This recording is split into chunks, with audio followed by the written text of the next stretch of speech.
Hello, my name is Gizman Barrasso. I'm a junior healthcare studies major at UTD, and I will be reading the poem, The Love Song of J. Alfred Prufrock by T.S. Eliot.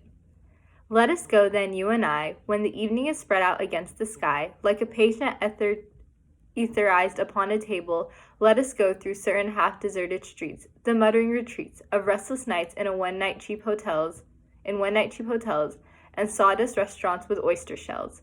Streets that follow like a tedious argument of insidious intent to lead you to an overwhelming question.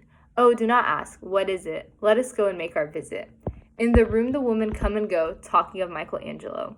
The yellow fog that rubs its back upon the window panes, the yellow smoke that rubs its muzzle on the window panes, licked its tongue in the corners of the evening, lingered upon the pools that stand in drains, let fall upon its back the soot that falls from chimneys, slipped by the terrace, made a sudden leap, and seeing that it was a soft October night, curled once about the house and fell asleep.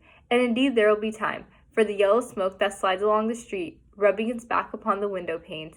There will be time to prepare a face to meet the faces that you meet. There will be time to murder and create, and time for all the works and days of hands that lift and drop a question on your plate, time for you and time for me. And time yet for 100 indecisions and for 100 visions and revisions before the taking of a toast and tea. In the room the women come and go, talking of Michelangelo. And indeed there will be time to wonder, do I dare? And do I dare? Time to turn back and descend the stair with a bald spot in the middle of my hair. They will say, how his hair is growing thin, the morning coat, my collar mounting firmly to the chin, my necktie rich and modest, but asserted by a simple pin. They will say, but how his arms and legs are thin. Do I dare disturb the universe? In a minute there is time for decisions and revisions which a minute will reverse. For I have known them all already, knowing them all, have known the evenings, mornings, afternoons. I have measured out my life with coffee spoons. I know the voices dying with a dying fall, beneath the music from a further room. So how should I presume? And have known the eyes already, known them all, the eyes that fix you in a formulated phrase, and when I am formulated, sprawling on a pin, when I am pinned and wriggling on the wall, then how should I begin to spit out all the buttons of my days and ways, and how should I presume?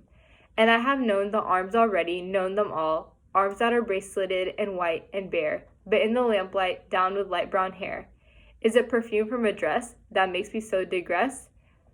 Arms that lie along a table or wrap around a shawl, and should I then presume? And how should I begin?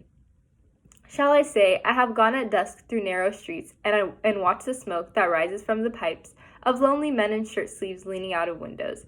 I should have been a pair of ragged claws, scuttling across the floors of silent seas, and the afternoon, the evening, sleep so peacefully, smoothed by long fingers, asleep, tired, or at Malinger's.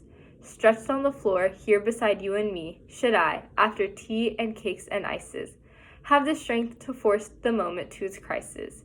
But though I have wept and fasted, wept and prayed, though I have seen my head, grown slightly bald, brought in upon a platter, I am no prophet, and here's no greater matter. I have seen the moment of my greatness flicker, and I have seen the eternal footman hold my coat and snicker, and in short, I was afraid. And would it have been worth it, after all, after the cups, the marmalade, the tea, among the porcelain, among some talk of you and me, would it have been worthwhile to have bitten off the matter with a smile?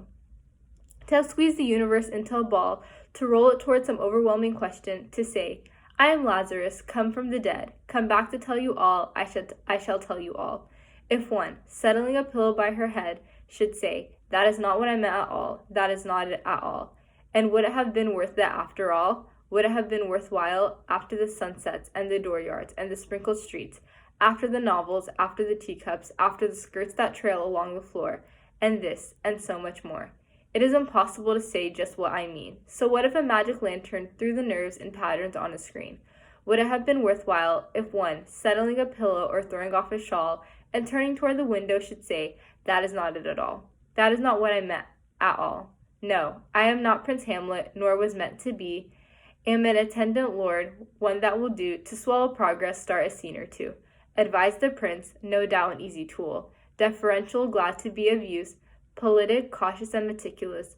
full of high sentence but a bit obtuse. At times, indeed, almost ridiculous, almost at times the fool. I grow old, I grow old. I shall wear the bottoms of my trousers rolled. Shall I part my hair behind? Do I dare to eat a peach? I shall wear white flannel trousers and walk upon the beach. I have heard the mermaids singing each to each. I do not think that they will sing to me. I have seen them riding seaward on the waves, combing the white hair of the waves blown back. When the wind blows the water white and black, we have lingered in the chambers of the sea, by sea-girls wretched with seaweed red and brown, till human voices wake us and we drown. Thank you. I hope you all have a great day. Bye.